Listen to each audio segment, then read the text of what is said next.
ಕಲಬುರಗಿ ಜಿಲ್ಲೆಯ ಚಿಂಚೋಳಿ ಪಟ್ಟಣದಲ್ಲಿ ಕಾಂಗ್ರೆಸ್ ಪಕ್ಷದ ಸಂಘಟನಾ ಸೃಜನ್ ಅಭಿಯಾನ ಕಾರ್ಯಕ್ರಮದ ಹಮ್ಮಿಕೊಳ್ಳಲಾಗಿತ್ತು. ಈ ಸಂದರ್ಭದಲ್ಲಿ ಮಹಾರಾಷ್ಟ್ರದ ಮಾಜಿ ಮಂತ್ರಿಯಾದ ವಿಶ್ವಜೀತ ಕದಂ ಮಾತನಾಡಿ, ಕರ್ನಾಟಕದಲ್ಲಿ ಕಾಂಗ್ರೆಸ್ ಸರ್ಕಾರ ಜನಹಿತವಾಗಿ ಹಾಗೂ ಅಭಿವೃದ್ಧಿಗಾಗಿ ಕಾರ್ಯನಿರ್ವಹಿಸುತ್ತದೆ. ಕಾಂಗ್ರೆಸ್ ಪಕ್ಷದ ಹಿರಿಯ ನಾಯಕರ ಸಲಹೆದಂತೆ ಪಕ್ಷ ಬಲಪಡಿಸಲು ಹಾಗೂ ಪಕ್ಷದ ಜಿಲ್ಲಾ ಅಧ್ಯಕ್ಷರ ನೇಮಕ ಮಾಡಲು ಸಂಘಟನಾ ಸೃಜನ್ ಅಭಿಯಾನದಲ್ಲಿ ಭಾಗವಹಿಸಿದ್ದೇನೆ. ನಮ್ಮ ತಂದೆ ಸತತವಾಗಿ 35 ರಿಂದ 40 ವರ್ಷಗಳ ಕಾಂಗ್ರೆಸ್ ಪಕ್ಷದಲ್ಲಿ ಇದ್ದು ಶಾಸಕರಾಗಿ, ನಾನು 3 ಬಾರಿ ಮಂತ್ರಿಯಾಗಿ ಕಾಂಗ್ರೆಸ್ ಪಕ್ಷದ ಮನೆ ಮಗನಾಗಿ ಸೇವೆ ಸಲ್ಲಿಸುತ್ತಾ ಬಂದಿದ್ದೇನೆ ಎಂದು ಅಭಿಪ್ರಾಯ ವ್ಯಕ್ತಪಡಿಸಿದರು.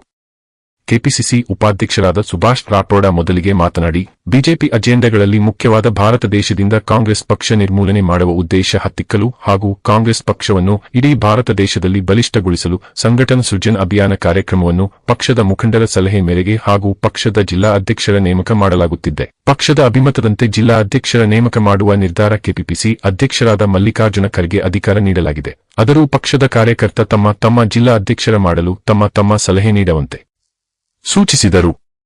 ಈ ಸಂದರ್ಭದಲ್ಲಿ ಜಗದೇವ ಗುತ್ತೇದಾರ, ಅರವಿಂದ ಕರಳಿ, ಶಂಕರ ದೊಡ್ಡಿ, ಅಕ್ಕಮಹಾದೇವಿ ಪಾಟೀಲ್, ಅನಿಲಕುಮಾರ ಜಮಾದಾರ, ಬಸವರಾಜ ಮಲಿ, ದೀಪಕನಾಗ ಪುಣ್ಯಶೆಟ್ಟಿ, ಆನಂದ ಟೈಗರ್, ಭೀಮರಾವ, ಲಕ್ಷ್ಮೀಪತಿ, ಬಾಬುರಾವ ಪಾಟೀಲ್, ಅಬುದಲ ಬಾಸ್ತಿ, ಮಹಿಬೂಬ ಪಟೇಲ್, ಸಂತೋಷ ಗುತ್ತೇದಾರ, ದೇವೇಂದ್ರಪ್ಪ ಸಾಳೋಳ್ಳಿ, ಲಕ್ಷ್ಮ ಅವಂಟಿ ಹಾಗೂ ಕಾಂಗ್ರೆಸ್ ಕಾರ್ಯಕರ್ತರು ಉಪಸ್ಥಿತರಿದ್ದರು.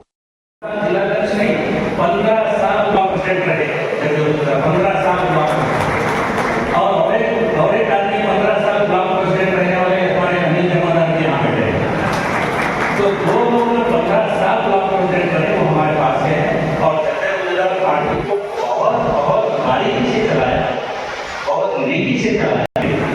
ಹೊಸ ಅಧ್ಯಕ್ಷರನ್ನ ಆಯ್ಕೆ ಮಾಡಲಿಕ್ಕೆ ನಮ್ಮಲ್ಲಿ ಮೊದಲು ಯಾರು ಹಿರಿಯರು ಹೇಳ್ತಿದ್ರು ಅಂತಲೇ ಆಯ್ಕೆ ಆಗ್ತಿತ್ತು.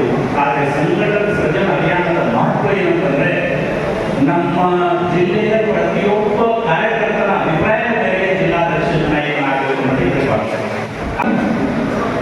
उस बैठक में आदरणीय श्रीमती सोनिया जी गांधी और राहुल जी गांधी सबके नेता इन्होंने कहा कि आगे चल के देश में हर राज्य में हर जिले में जो हमारा जिला अध्यक्ष ये पद होगा वो उसी जिले में जो काम करने वाले कांग्रेस के कार्यकर्ता है या कांग्रेस पार्टी के सिंबल पे चुनाव लड़ने वाले जो भी हमारे विधायक है, सांसद है, जो लोकल बॉडी के चुनाव जो कांग्रेस पार्टी के सिंबल से लड़ते हैं, जो ब्लॉक अध्यक्ष है, जो हमारा कार्यकर्ता है, उनको विश्वास में लेके उनसे बातचीत करके जिला अध्यक्ष